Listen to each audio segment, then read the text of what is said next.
Hola, buenos días, buenas tardes o buenas noches, dependiendo del momento en el que se encuentre observando esta presentación. Nos es grato ser partícipes de un evento de esta magnitud, de estas dimensiones, de esta envergadura, sin ninguna clase de precedentes, lo que refiere al encuentro de eh, actores educativos vinculados al aprendizaje y enseñanza de una lengua extranjera. Aplaudimos esta clase de eventos, esperando que en años venideros, en años subsecuentes, se vuelva una tradición permanente. Por otro lado, me congratula presentar al excelente equipo de colaboradores que estuvieron activamente insertos en este trabajo de investigación, el doctor Benjamín Gutiérrez Gutiérrez, a la maestra Carolina Pacheco Sosa, así como al maestro Mario Alberto Gallardo Bonilla y un servidor, Roberto Ochoa Gutiérrez, que tenemos el día de hoy la oportunidad de presentar hallazgos interesantes en lo que refiere al desarrollo de la habilidad de writing, dentro de este paradigma educativo de enseñanza de una lengua extranjera. Como el título lo enmarca, presentaremos la utilidad del modelo IMSI como una estrategia de intervención en la redacción de inglés dentro de la licenciatura en enseñanza del inglés en la Benemérita Universidad Autónoma de Puebla. Es importante para entender de manera completa el problema, partir de los inicios o de hacer este análisis general del problema. Tenemos en esta primera parte diferentes puntos que me gustaría discutir brevemente. Por ejemplo, la complejidad en el acto de la escritura, de las 4 habilidades en el aprendizaje de la lengua extranjera y las 3 subhabilidades, específicamente en este contexto resulta de particular relevancia señalar que para los estudiantes es de suma dificultad esta habilidad en específico, la parte de escritura, poder manifestar el lenguaje, plasmarlo en un texto escrito, resulta de mucha dificultad para ellos, por lo que esta investigación es apremiante en este sentido. Tenemos además que existe una formación inicial del docente. ¿A qué nos referimos en este concepto? Que la mayoría de nuestros estudiantes de primer grado es su primer encuentro cercano con la lengua. Muchos de ellos no saben de qué versa la licenciatura, por ende traen un bagaje diferente al que se esperaría para dentro de la formación de futuros maestros del inglés. Por otro lado, en tercer lugar, tenemos actitudes y percepciones negativas por parte de los estudiantes. Ya se trae un background negativo que nos orilla a pensar que ya existe una cierta predisposición a no tener o a mostrar una actitud de animadversión ante esta habilidad. En cuarto lugar, tenemos que existe una ausencia de retroalimentación formal, por decirlo en esos términos. Ellos remiten a que existe un proceso de retroalimentación, pero de manera protocolaria, burocrática. Es decir, ocurre porque debe ocurrir, pero realmente no atiende esta problemática o estas áreas de oportunidad o deficiencias que presentan los estudiantes. Y aunado a esto, eh, existe también una ausencia de hábitos de la lengua materna, es decir, que ya en la propia lengua español materna se presentan ciertos vicios, ciertas dificultades, en la parte de la target language se manifiestan de manera exponencial, ¿no? Y finalizamos con un rezago en la habilidad de escrita de inglés, que ya es como el punto cúspide de estos 6 factores, de estos 5 factores previos antes enumerados. Como tal, se manifiesta un rezago en esta habilidad.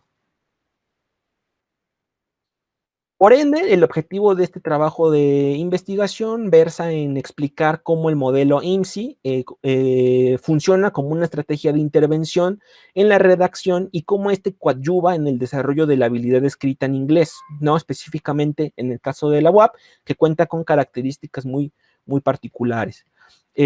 Para ello, bueno, echamos mano en la parte teórica, en estos referentes teóricos, como ustedes sabrán, el modelo IMSI remite a la doctora Silvia Reed, ¿no? Que propone un aprendizaje por scaffolding, ¿no? Un aprendizaje por andamiaje, en la cual, pues, de acuerdo a Brunner y de acuerdo a la parte teórica del socioconstructivismo, remite a esta intervención de alguien más experto, más versado, para el aprendizaje de alguien menos, ¿ok? También remitimos a la parte de la habilidad escrita con intelectuales como Douglas Brown, Paltridge, White, Lunsford, entre otros, ¿no? Que en conjunto pues nos dan estructura teórica para generar esta propuesta particular en este contexto particular. En un primer momento podemos señalar que existe o este modelo está constituido o toma su nombre por las diferentes etapas que lo constituyen.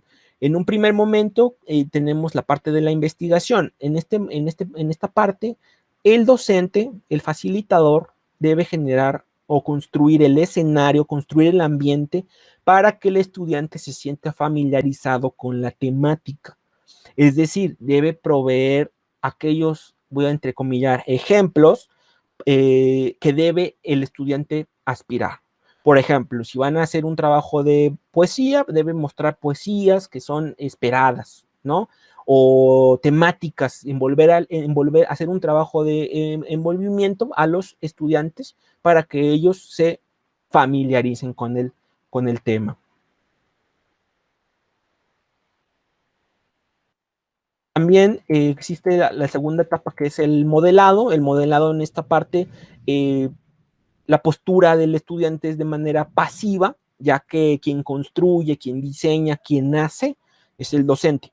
En esta etapa el estudiante se limita únicamente a la contemplación y a generar esta oportunidad de ver qué es lo que se debe esperar en los diferentes ejercicios, tasks que se le pedirán. Un tercer momento ocurre cuando existe la parte de la contribución, en inglés esta es denominada shared, que básicamente el estudiante asume una postura semiactiva en la cual participa ya con el maestro, generan cosas juntos, estudiantes maestros, entonces se vuelve más horizontal la relación de enseñanza y aprendizaje en este punto. Esto llevado adecuadamente implicará un avance a la parte de la colaboración en la que el trabajo se genera por pares. Aquí el trabajo se genera a través de la interacción y socialización de estudiantes con estudiantes, mientras que el maestro es delegado a una posición de observador o de menos activa. Finalmente, o la cúspide, el cenit de este modelo, nos lleva a la parte de la independencia, en la cual el estudiante pues generará ya productos, generará el lenguaje por sí solo de manera individual.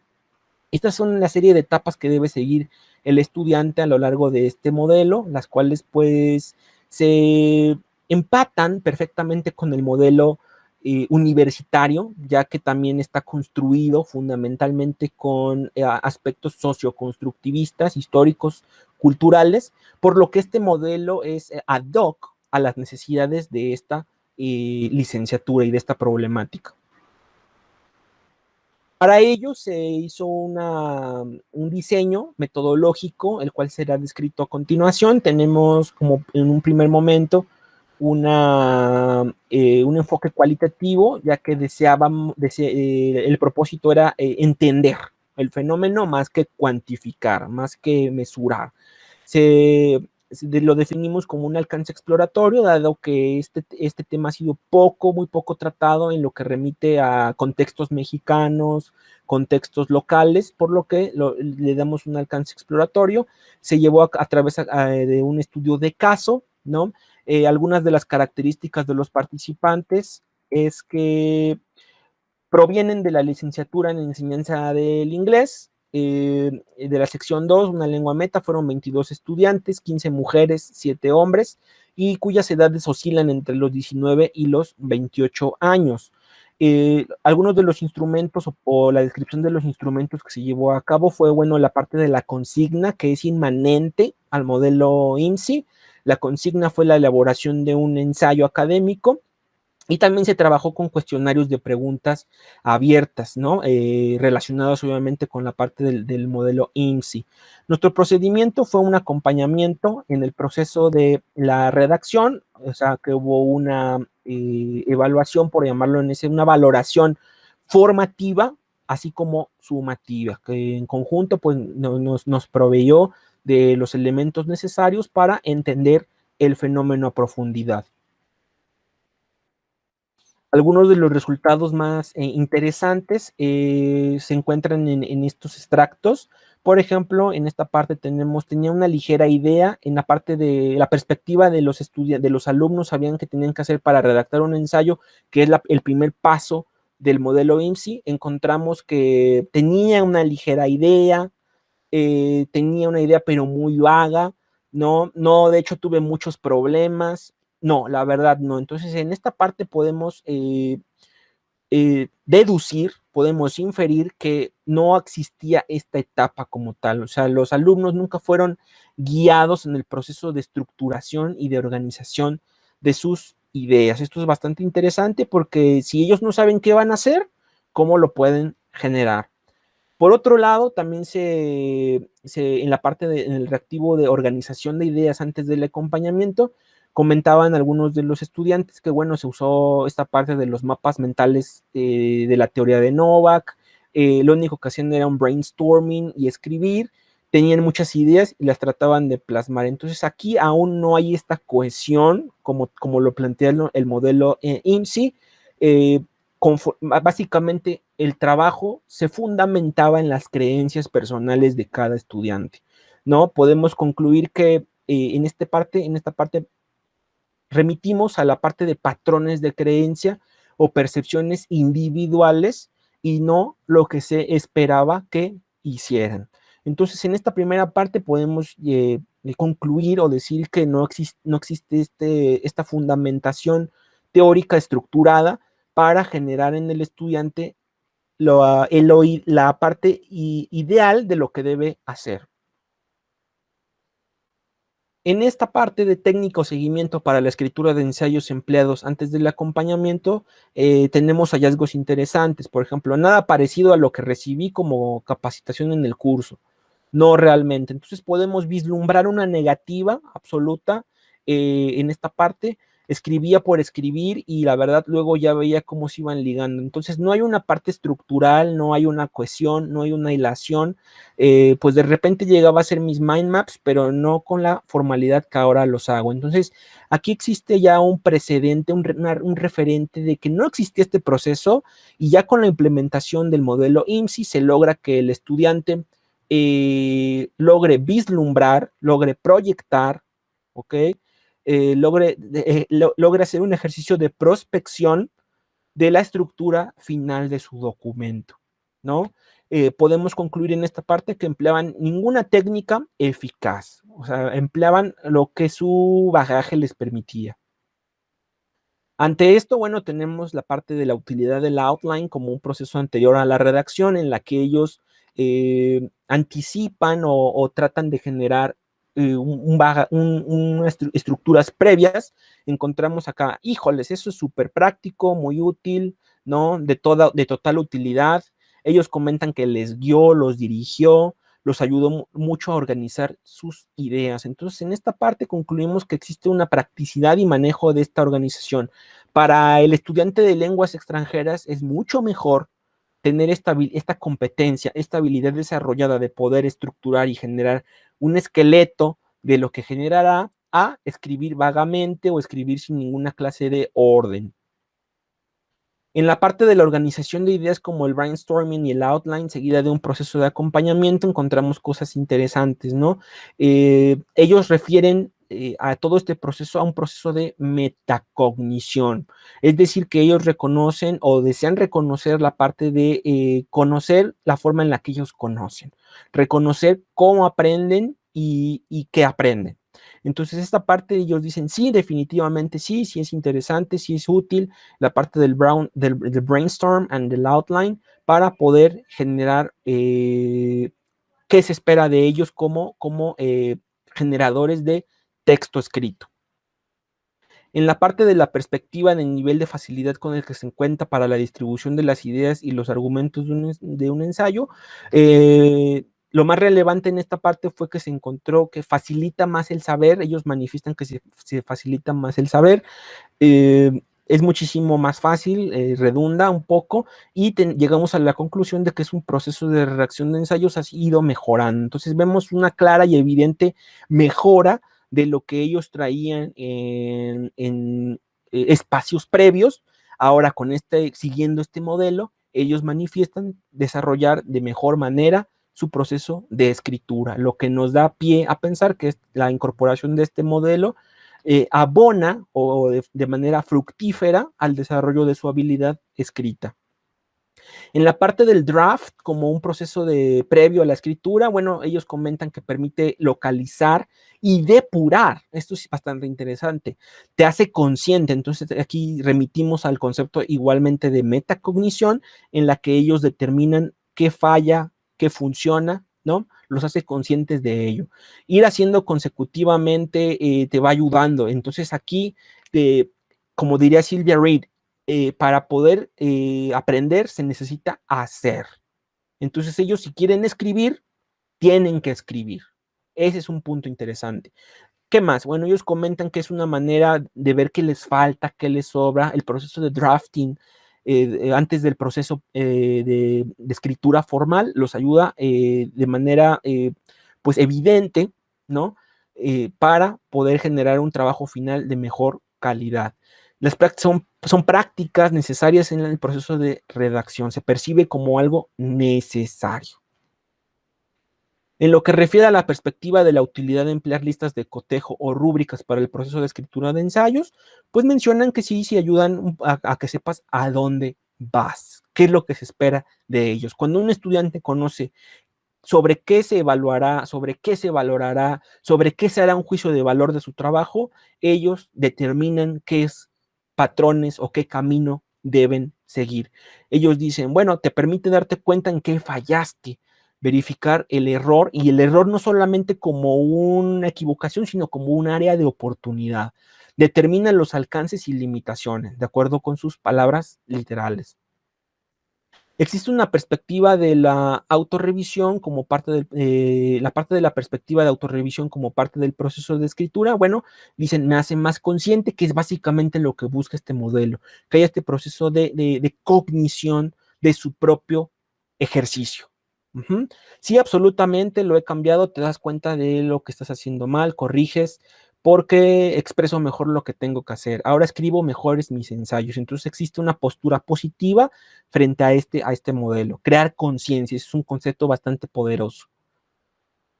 Algunas de las ventajas, bueno, dice saber que no se encuentran solos, ¿no? Se sienten ellos, existe una parte emocional en la que dicen sentirse confiados, que te ayuden, se siente acompañado no solamente por la figura docente, sino por los pares, y que te guíen y que te instruyan. También ellos lo perciben como algo benéfico para su proceso de escritura.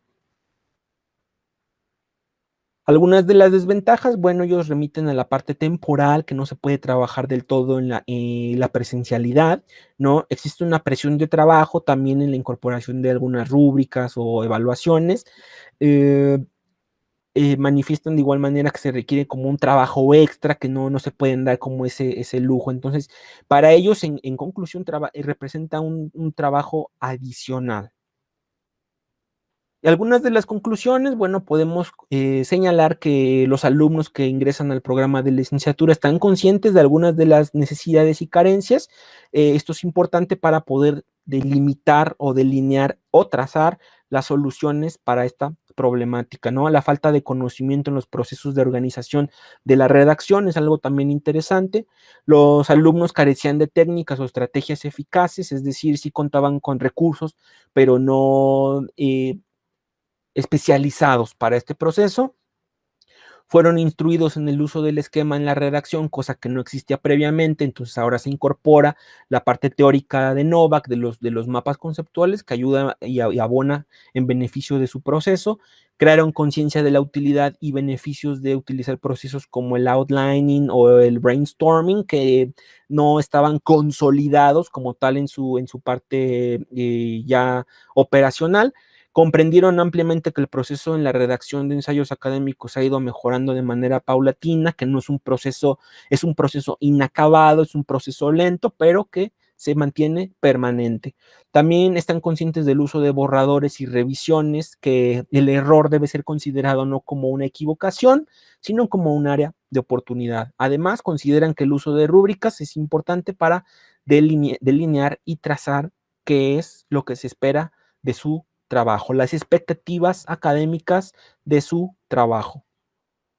En esta última parte, bueno, tenemos que los alumnos crearon conciencia de sus propias limitaciones, lo que nos habla y nos remite al proceso metacognitivo, que es básicamente ya un trabajo a profundidad a nivel de orden superior, no solamente en la parte estructural gramatical, sino ya existe una parte cognitiva. ¿No? Los alumnos consideran el proceso de acompañamiento como útil, ya que pues los lineamientos de la escuela, de la institución, remiten a la parte social, a la socialización, pues empata perfectamente con estos principios. Consideran algunas desventajas en esta parte, como lo es el trabajo extra, también se manifiesta en sus opiniones, y finalmente contamos que los alumnos consideran que el proceso de acompañamiento para la redacción académica debería ser inacabado, continuo, que no se limite a un tiempo muy limitado, debe de ser continuado. Bueno, es así como terminamos esta presentación. Agradecemos su paciencia y su tiempo. Muchas gracias.